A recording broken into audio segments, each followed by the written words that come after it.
अशोक गहलोत को क्या आपत्ति है इससे, इसी पर चर्चा करेंगे। जुड़ रहे हैं हमारे सलाहकार संपादक विनोद मिश्र जी, साथ में अरुण शर्मा जी, राजस्थान।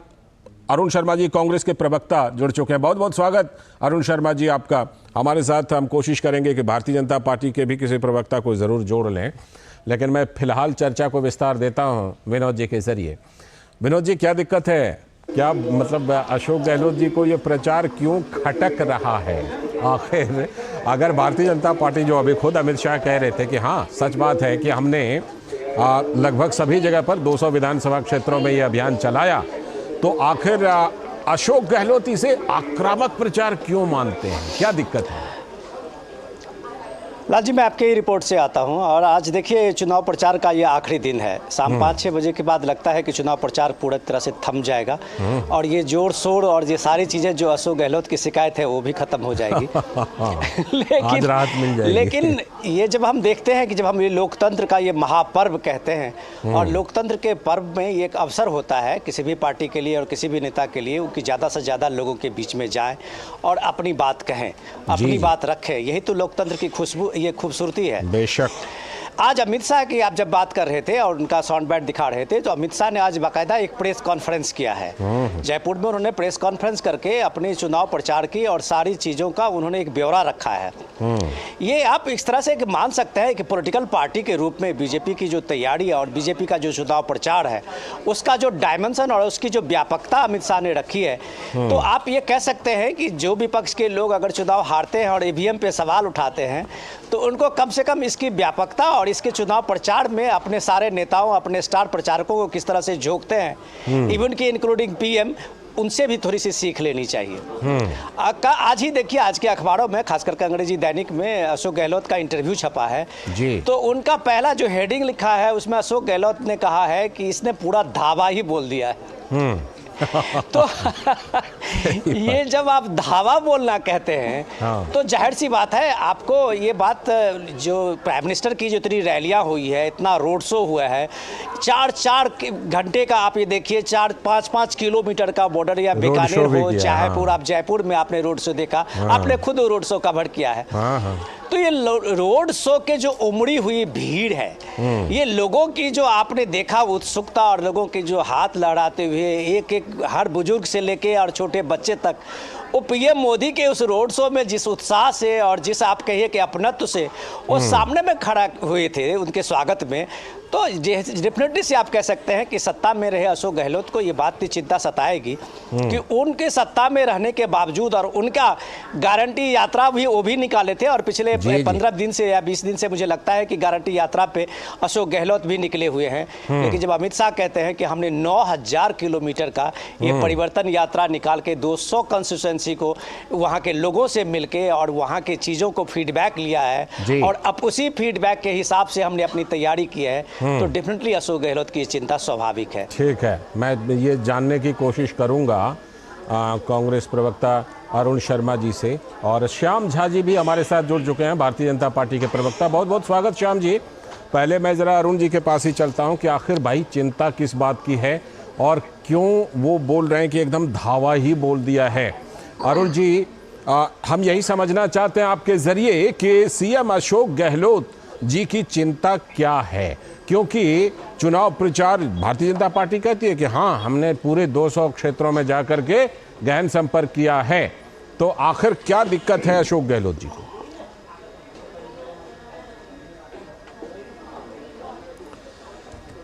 अरुण जी से हम संपर्क करेंगे। फिलहाल लगता है कुछ ना कुछ उनसे संपर्क टूटा है, लेकिन हम कोशिश करेंगे कि अरुण जी के साथ जुड़ें। बल्कि अरुण जी हमारे साथ फिर से जुड़ चुके हैं। अरुण जी से हम लगातार संपर्क बनाने की कोशिश कर रहे हैं, समझने की कोशिश करेंगे। फिलहाल श्याम झा जी हमारे साथ जुड़े हुए हैं, तो मैं सीएम अशोक गहलोत की चिंता को सीधे श्याम जी के पास रखता हूं। श्याम जी, क्यों कर रहे हैं आप इतना धुआंधार प्रचार और क्यों बोल रहे हैं अशोक गहलोत के ऊपर धावा? जी देखिए, ये जो धावा है अशोक गहलोत की जो कुशासन के जो पाषाण है उस पर धावा है। जिस प्रकार से बेरोजगार जो बेरोजगारी भत्ते का इंतजार कर रहे हैं, जिस प्रकार से 19 पेपर 5 साल में लीक हुए, एक भी ऐसा पेपर नहीं हुआ जो पूर्ण रूप से सफल हो गया हो। जो बेरोजगारों के साथ जिस प्रकार का कुठाराघात हुआ, पेपर नीलाम हो गए बाजार में और बेरोजगार परीक्षा की तैयारी करता रहा, लाखों रुपए खर्च करके घर की जमीन किसान अपने बेच के बच्चों को परीक्षा की तैयारी कराता रहा और पेपर नीलाम हो गए बाजार में। जिस प्रकार से किसानों को ऋण माफी का वादा किया था राहुल गांधी जी ने कि 10 जी। तक गिनती करिएगा और किसानों का ऋण माफ हो जाएगा, 20,000 किसानों की जमीन नीलाम हो गई और 22,000 किसानों को अभी भी नीलामी का नोटिस मिला है। तो हम देख सकते हैं कि जिस प्रकार से महिलाओं के साथ लगभग 35,000 महिलाओं के साथ बलात्कार हुए, जिसमें लगभग 15,000 तो नाबालिग बच्चियां थी। तो ये सारी जो चीजें हैं, लगभग 2 लाख FIR दुष्कर्म के लिखे गए, जिसमें से 35,000 मामले बलात्कार के हैं। आप देख सकते हैं कि ये सारी जो चीजें हैं वो निकल के आई हैं। खनन माफिया जिस प्रकार से हावी थे, ठीक है, पुलिस तो के तमाम मुद्दे अधिकारियों आप तक उठा उन्होंने रहे हैं। गाड़ियां चढ़ा दी और भ्रष्टाचार चरम तक। देश में पहली बार ऐसा हुआ कि सरकारी दफ्तर में, सरकारी सचिवालय में ठीक है। करोड़ों रुपए और 2 किलो सोना मिलता है। ठीक ये है। सारी जो घटनाएं हैं, आपको लगता है कि इन सब मुद्दों को उठाने के लिए प्रचार तो करना ही पड़ेगा। ठीक है, भ्रष्टाचार की बात है, पेट्रोल डीजल की कीमत की बात है, दलितों के प्रति अत्याचार, महिलाओं के प्रति अत्याचार, तुष्टीकरण, ये तमाम मुद्दे आप उठा रहे हैं। ठीक है, अरुण शर्मा जी, मैंने जो आपसे सवाल पूछा था कि क्या दिक्कत है, क्या अशोक गहलोत जी को क्यों घबराहट हो रही है अगर भारतीय जनता पार्टी अपने मुद्दों को उठा करके प्रचार कर रही है जोर शोर से? तो देखिए, अशोक गहलोत जी को या यहाँ कांग्रेस सरकार को कोई भी घबराहट और बौखलाहट नहीं है। और अगर घबराहट बौखलाहट ढूंढनी है तो उसका एड्रेस आपको मालूम होना चाहिए। उसका एड्रेस है भारतीय जनता पार्टी। अच्छा। जिस तरीके का बोल निकल रहे हैं यहाँ, बिल्कुल नकारात्मक प्रचार है, नकारात्मक प्रोपेगेंडा है। कोई इसमें विकास की, किसी भी कार्य की कोई बात नहीं चल रही है। ना ये इन्होंने बताने की कोशिश की कि ये अगर सत्ता में आने का ख्वाब देखते हैं तो ये क्या क्या करने वाले हैं राजस्थान में। देखिए, मुझे बड़ी खुशी है कि बरसों बाद ऐसा हुआ है कि कांग्रेस ने राज्यों के इन चुनावों में नैरेटिव सेट किया है और भारतीय जनता पार्टी उसको अब मजबूरी में फॉलो कर रही है बड़े कमजोर तरीके से। अच्छा, ठीक है। मैं पूछना चाहता हूं आपके माध्यम से, जो सिलेंडर 1100 रुपए का पूरे देश में मिल रहा था और राजस्थान में पहली बार यहाँ के मुख्यमंत्री ने इंदिरा गांधी सिलेंडर की योजना सब्सिडी की घोषित की और 500 रुपए का सिलेंडर देके दिखाया, उसके बाद से ये सिलसिला चालू है कि भारतीय जनता पार्टी मध्य प्रदेश में कहती है 450 में देंगे, राजस्थान में भी अब उन्होंने वादा किया है 450 रुपए का देंगे। कल तक तो आप इनको रेवड़ियां कह रहे थे। अगर आपकी इन सारी बातों को मान लिया जाए तब तो बीजेपी के प्रचार से घबराने की जरूरत ही नहीं है। लौटा तो सही, अब तक तो वो अंबानी अडानी की सेवा में ही जुटे रहे। पहली बार अब रेवड़ियां कहना उनने बंद कर दिया है और वो कोशिश कर रहे हैं कि इनको फॉलो करें, लेकिन लकीर इतनी लंबी है दोस्तों कि बहुत मुश्किल है भारतीय जनता पार्टी। लौटता हूँ आपके पास, लौटता हूँ। पहले दिन से प्रधानमंत्री जी कह रहे हैं ये सरकार छू मंतर हो जाएगी। हाँ। आपको 10 साल हो गए शासन में आए हुए प्रधानमंत्री, मैं बड़ी विनम्रता से कह रहा हूँ, ये कांग्रेस को कोसने का कार्यक्रम कितनी सदियों तक चलाना चाहते हैं। आप अपनी बात करिए, कांग्रेस को मतलब इनके माता पिता को। चलिए, आपकी बात आ गई, मैं फिर आपके पास लौटूंगा आपके पास फिर से, ठीक, लौटूंगा फिर से। विनोद जी, तारीख में आज की स्टेज पर अरुण जी लौटूंगा आपके पास। विनोद जी, विनोद जी, जो बात अरुण जी कह रहे हैं कि देखिए हमारे पास ये उपलब्धियां हैं, वो हैं, तमाम तरह की चीजें हैं, तो हमें तो घबराने की जरूरत है नहीं। लेकिन सवाल ये है कि तब फिर सीएम अशोक गहलोत के बयान को कैसे समझा जाए, किस संदर्भ में लिया जाए? जिस तरह से उन्होंने बात कही है कि धुआंधार प्रचार करते हैं, धावा बोल रहे हैं, फिर उनके बयान को हम कैसे समझें अगर अरुण जी की बात को हम मान लें कि नहीं ये बड़े कॉन्फिडेंट हैं? अरुण जी अपनी पार्टी की बात रख रहे थे और मजबूती से रख रहे थे। हाँ। तो हम उनकी बात को किसी तरह से ये नहीं इग्नोर नहीं कर सकते हैं, उनकी बात है।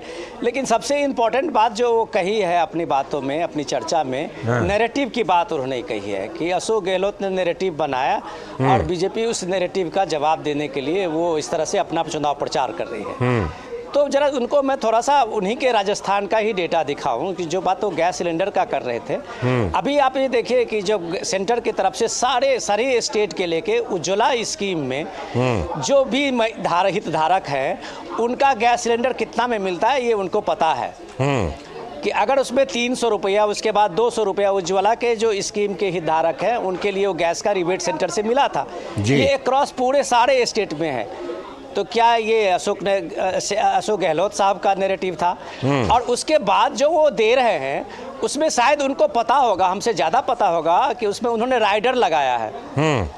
तो अब वो जो राइडर है वो राइडर ये है कि आप जब गैस लेने जाएंगे, जो राज्य सरकार का ये दावा है, जबकि वहाँ 500 से 600 रुपये में खुद उज्ज्वला स्कीम में गैस सिलेंडर मिल रहा है सेंटर की स्कीम से। जी जी। लेकिन जब वो राइडर लगाते हैं तो आप ये बताइए कि कितने लोगों ने माइग्रेट किया हुआ है, कहाँ, यहाँ से लेके बिहार से लेके पश्चिम बंगाल से लेके लोग अपना अपना काम करने राजस्थान गए हुए हैं, या राजस्थान के लोग कहीं बाहर गए हैं। तो इस राइडर में आधार कार्ड क्यों है, उनका आवासीय प्रमाण पत्र का क्यों है? तो शर्मा जी ये सब राइडर जब आप डालते हैं कि आपकी इन सब चीज़ों का जो अशोक गहलोत का दावा है कि उनका जो सोशल वेलफेयर स्कीम है उस स्कीम के बदौलत उन्होंने ये गारंटी यात्रा निकाली है और उनकी पॉपुलरिटी का वही कारण है। तो आप बताइए कि 25 लाख का आपने चिरंजीवी योजना की बात की थी और जैसे ही राहुल गांधी ने एक सभा में बात कही कि हम 25 लाख जो है वो भी कम लगता है, इसको हम आगे बढ़ाएंगे, 1 घंटा के अंदर में सीएम अशोक गहलोत ने 50 लाख का घोषणा कर दिया। जी जी। अब 25 लाख का जो आपका चिरंजीवी योजना है उसका एक लिस्ट अभी आप डीडी न्यूज के सामने में रख सकते हैं कि इतने वर्षों में आपने कितने लोगों को 25 लाख बांटा है। ठीक है। तो ये जब आप फ्री रेबड़ी की बात करते हैं तो भी लोगों को इस बात का अंदाजा है कि अगर आपके पास संसाधन नहीं है और तब अगर आप घोषणाएं किए जा रहे हैं तो शायद आज अशोक गहलोत को ये बोलने की जरूरत नहीं पड़ती कि पीएम ने यहाँ धावा बोल रखा है। बिल्कुल बिल्कुल। श्याम जी, मैं अभी आपने अरुण जी को ज़रूर सुना होगा, उन्होंने तमाम लिस्ट गिनाए कि भाई हमारे नाम ये उपलब्धियां हैं, वो उपलब्धियां हैं, हम क्यों घबराएंगे, हम बिल्कुल नहीं घबराए हुए हैं। घबराहट अगर ढूंढनी हो तो उसका पता भारतीय जनता पार्टी है। तो ये बताइए कि आप इन मुद्दों को ज़ोर शोर से उठा रहे हैं तो घबरा कर उठा रहे हैं या फिर आप अपना प्रचार कर रहे हैं अशोक गहलोत सरकार को घेरने के लिए? देखिए, हम जो मुद्दे उठा रहे हैं राजस्थान की जनता से जुड़े हुए मुद्दे हैं और वो कोई आज नहीं उठा रहे। हम पहले दिन से सरकार जब से कांग्रेस की आई है तब से जनता के बीच में है कि 365 दिन काम करने वाली पार्टी है भारतीय जनता पार्टी। कोई ये चुनावी पार्टी नहीं है और चुनाव के अलावा भी बहुत सारे कार्यक्रम होते हैं भारतीय जनता पार्टी के, साल भर जनता के बीच रहती है, शुरू से मुद्दे उठा रहे हैं। और रही बात घबराहट की और बौखलाहट की, तो आप देख सकते हैं कि किस प्रकार से हताशा है कांग्रेस में और किस प्रकार की हताशा में बदजुबानी और किस प्रकार की भाषा का प्रयोग किया जा रहा है। हार का जो हताशापन है वो इस तरह से उभर के आ रहा है कि वो प्रधानमंत्री जी के लिए अपशब्द तक बोलने पे उतारू हो गए। इस प्रकार से उन्होंने प्रधानमंत्री जी के लिए अपशब्द बोला। मैं पूछना चाहूंगा इनसे, 1987 का वर्ल्ड कप था हॉकी का, जब भारत एक साथ से वर्ल्ड कप हारी थी, उस समय इंदिरा गांधी जी और राहुल गांधी जी के पिताजी राजीव गांधी जी दोनों वर्ल्ड कप देखने के लिए वो स्टेडियम में बैठे थे और इंडिया वर्ल्ड कप हारी। हम समझ गए, वो उनके लिए भी वही शब्द इस्तेमाल समझ करना चाहेंगे। बेतुका बयान था, अब उस पर क्या और ज्यादा चर्चा करना, छोड़िए उसको, है ना, क्योंकि उस बयान पर हम लोग पहले भी बहुत चर्चा कर चुके हैं। अरुण जी के पास मैं चलता हूँ। अरुण जी, आप कह रहे हैं कि आप पूरी तरह से कॉन्फिडेंट हैं, इसलिए आपको घबराने की ज़रूरत नहीं है, घबराहट का पटा तो भारतीय जनता पार्टी है। लेकिन मुझे ये बताइए कि हमने ये देखा कि पिछले दिनों प्रधानमंत्री नरेंद्र मोदी ने ख़ास तौर पर राजस्थान को फोकस किया, जनसभाएं की, रोड शो किए। क्या अशोक गहलोत जी के बयान को हम उसी संदर्भ में समझें कि उनको लगा कि पीएम ने बहुत ज़्यादा चुनावी कार्यक्रम कर दिए? नहीं, ऐसा नहीं है। देखिए, मैंने बताया ना, राजस्थान में ये पहले दिन से आयातित कार्यक्रम है। हाँ, पूरा नो कॉन्फिडेंस मोशन जो लोकल बीजेपी है को पेश किया। पहली लिस्ट जारी होते ही लग रहा था कि लोकल नेताओं का कोई अस्तित्व नहीं है। साथ साथ सांसद इन्होंने उतारे हैं। वो शायद स्पेयर में होंगे दिल्ली में, उनको कोई काम नहीं होगा, इसलिए उन्होंने विधायक के चुनाव में उनको उतारा। ऐसा इन्होंने मध्य प्रदेश वगैरह में भी किया है, मध्य प्रदेश में भी, छत्तीसगढ़ में भी भारतीय जनता पार्टी ने ऐसा वहां भी किया है। आयातित किए दूसरे राज्यों से उनको पूरे राजस्थान में बिछाया गया। वो फीडबैक ले रहे थे कि किसको चुनाव लड़ाना चाहिए। और ये तो एक अच्छी बात है ना, अगर पार्टी इस तरह तैयारी जवानी की बात कर रहे थे। आप ये देखिए इनके प्रत्याशी क्या क्या बोल रहे हैं इस चुनाव में। हमने कोई नकारात्मक चुनाव नहीं किया है। ये प्रधानमंत्री जी ने शुरू किया था कि बटन ऐसे दबाओ कि फांसी लग जाए इनको। एक इनका कैंडिडेट कह रहा है इनको फांसी लगने की बात हो रही है, उनको फांसी लगने की बात हो रही है जिन्होंने गला काटा है जी। उनको फांसी लगने की बात हो रही है जिन्होंने दूसरे का गला काटा है। फांसी कौन लगाएगा सर? केस एनआईए के पास है। राजस्थान पुलिस का तो इतना ही दायित्व था कि 4 घंटे में इन आतंकियों को पकड़ के उन्होंने एनआईए के सुपुर्द कर दिया। किस तरीके की भाषा है ये? तो आपको लगता है कि नकारात्मक प्रचार कर रहे हैं, है ना? है जी। आपको लगता है कि नकारात्मक प्रचार हो रहा है बीजेपी की तरफ से? एब्सोल्युटली। वो मतलब छूमंतर हो जाएंगे, गायब हो जाएंगे। इसको आप सकारात्मक नहीं कह सकते। अच्छा, ठीक है। इनका एक कैंडिडेट कह रहा है हमें जूता चलाना आता है, हमें गोली भी चलाना आता है। कोटा का एक कैंडिडेट कह रहा है कि हम कांग्रेस प्रत्याशी की टांग तोड़ देंगे। जिनकी टांग, चलिए, ऐसी बदजुबानी का पार्टी तो कम से कम समर्थन नहीं करेगी। कोई भी पार्टी ऐसी बदजुबानी का समर्थन नहीं करेगी, चाहे कांग्रेस ही क्यों न रहे, है ना? ठीक, मैं लौटता हूँ। विनोद जी, जो अभी अरुण जी कह रहे हैं कि देखिए बहुत ज्यादा नेगेटिव प्रचार हो गया इनकी तरफ से, तो ऐसे में आप ये बताएं कि क्या प्रधानमंत्री ने जिस तरह से वहां पर व्यापक कार्यक्रम किए, व्यापक जनसभाएं की, रोड शो किए, क्या अशोक गहलोत जी के बयान को अगर हम समझने की कोशिश करें, क्योंकि अरुण जी डिफेंड करेंगे, अरुण जी को डिफेंड करना चाहिए, लेकिन अगर हम समझने की कोशिश करें तो क्या इस तरह से समझ सकते हैं कि प्रधानमंत्री ने राजस्थान को बहुत ज़्यादा फोकस किया और गहलोत जी के बयान को हम उसी संदर्भ में समझ सकते हैं? नहीं, लाल जी, सीधी बात है कि उनका जवाब देने के लिए तो बीजेपी प्रवक्ता देंगे। लेकिन अरुण जी जिस तरह से कॉन्फिडेंटली ये बात कह रहे थे कि बीजेपी के लोग किस तरह से निगेटिव और किस तरह से बात कर रहे थे, तो मैं उनको जस्ट एक याद दिलाना चाह रहा हूँ। अगर पीएम मोदी ने अपनी जनसभाओं में वहाँ महिलाओं के खिलाफ अत्याचार, महिलाओं के खिलाफ उत्पीड़न, महिलाओं के जो रेप की घटना जो बता रहे थे, डेटा भी दे रहे थे आपको बीजेपी प्रवक्ता, तो आप अगर विधानसभा के पटल पे रेप के किसी केस की चर्चा में अगर अरुण जी के ही विधायक कोई कहते हैं इस बात को कि राजस्थान मर्दों का प्रदेश है, मर्दों का प्रदेश, तो आप ये बताइए कि उसमें जब अपोजिशन विधायक नहीं है, रैली में अगर पीएम जाएंगे तो क्या इनके नेताओं के बयान का सपोर्ट करके उसको पॉजिटिव बनाएंगे कि वो बात के लिए शर्म करवाएंगे कि इस प्रदेश में हो क्या रहा है? तो आखिर सी बात में अगर इतनी सी बात अगर आपने इस बात को सचेता रहता कि राजस्थान में इस तरह की जो घटनाएं हो रही है, दलितों के साथ अत्याचार है, इतने दंगे हुए हैं इस बीच में, तो योगी आदित्यनाथ जाके जब अपने बुलडोजर की बात और लॉ एंड ऑर्डर की बात करते हैं तो आपको इस बात के लिए क्यों दिक्कत है? उन्होंने तो लॉ एंड ऑर्डर करके दिखाया है, दुनिया के सामने दिखाया है कि यूपी में पिछले 6 साल में एक भी सांप्रदायिक दंगे नहीं हुए। तो ये योगी की कामयाबी है, आपको इस कामयाबी से सीखनी चाहिए थी। आप इसको निगेटिव कैंपेन मानते हैं। आपकी बात अपना बीजेपी के प्रवक्ता जवाब देंगे, लेकिन सिंपल सी बात आपको मैं इतना बता रहा हूँ। तो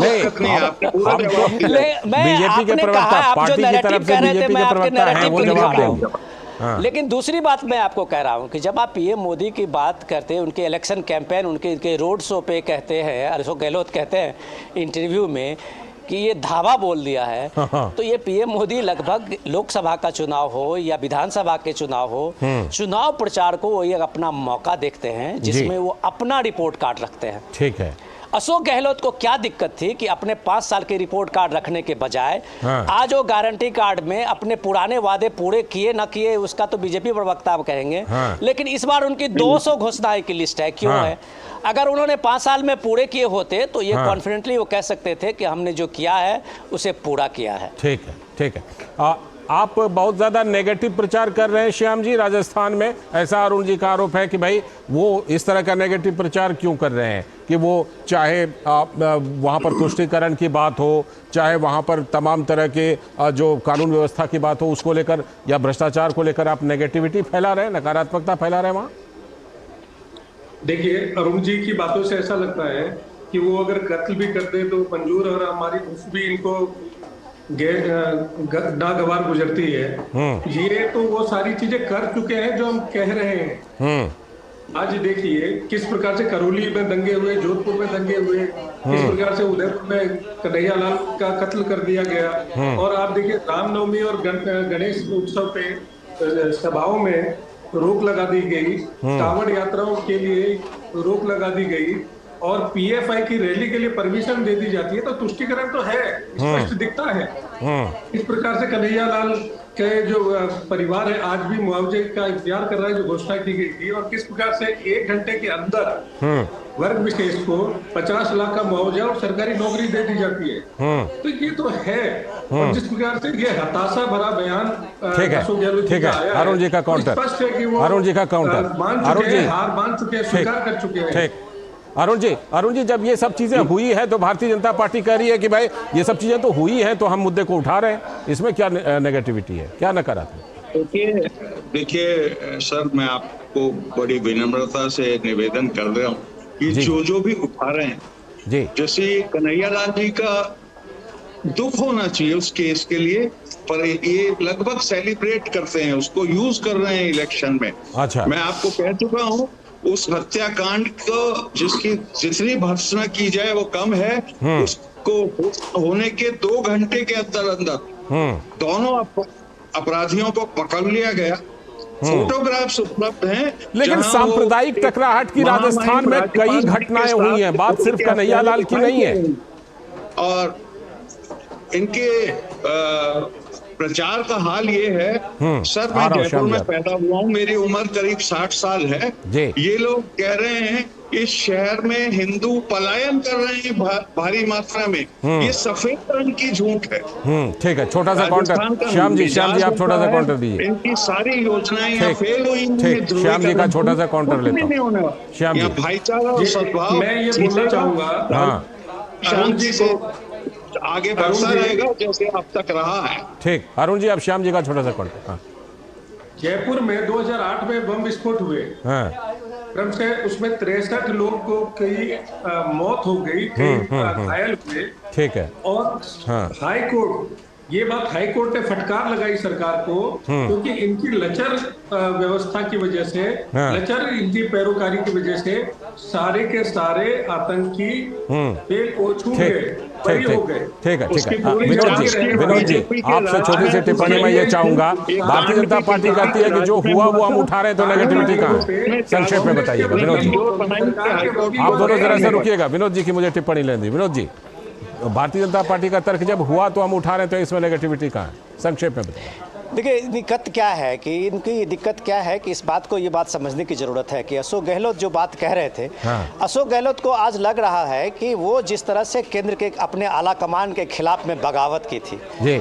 तो आपको याद होगा लाल जी कि जो अध्यक्ष अभी वहाँ पे प्रचार कर रहे हैं गए हैं, मल्लिकार्जुन खड़गे, वो ऑब्जर्वर में गए थे। बिल्कुल। और अशोक गहलोत उनसे मिलने से भी मना कर दिया था। जी। ये अशोक गहलोत की अपनी जो रहा है वो तेवर, वो इसलिए रहा है कि उनको पता था कि कांग्रेस माने अशोक गहलोत होता है।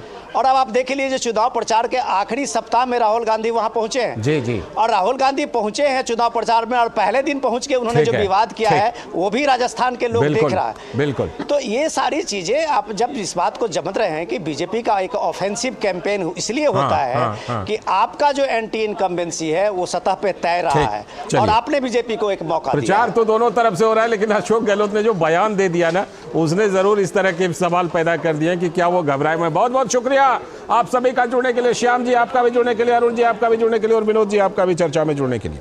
वक्त है ब्रेक का और ब्रेक के बाद जब लौटेंगे तो बात करेंगे कि कर्नाटक में क्या जो जाति गणना वाली रिपोर्ट है वो गायब हो गई है या फिर गायब कर दी गई है। करेंगे इस पर बात। पता है इन्वेस्टर्स के लिए कि इन्वेस्टर प्रोटेक्शन फंड होता है IPF, लेकिन अगर तुम्हारा ट्रेड एक्सचेंज पर एग्जीक्यूट नहीं हुआ या फिर कोई गारंटीड रिटर्न्स वाली स्कीम है तो ये IPF आपकी मदद नहीं कर सकता है। और अगर आपका ब्रोकर ही डिफॉल्टर बन जाए तो फिर IPF आपको कॉम्पेंसेशन दिला सकता है। कहां से सीखा? NSE की साइट पर। सोच कर समझ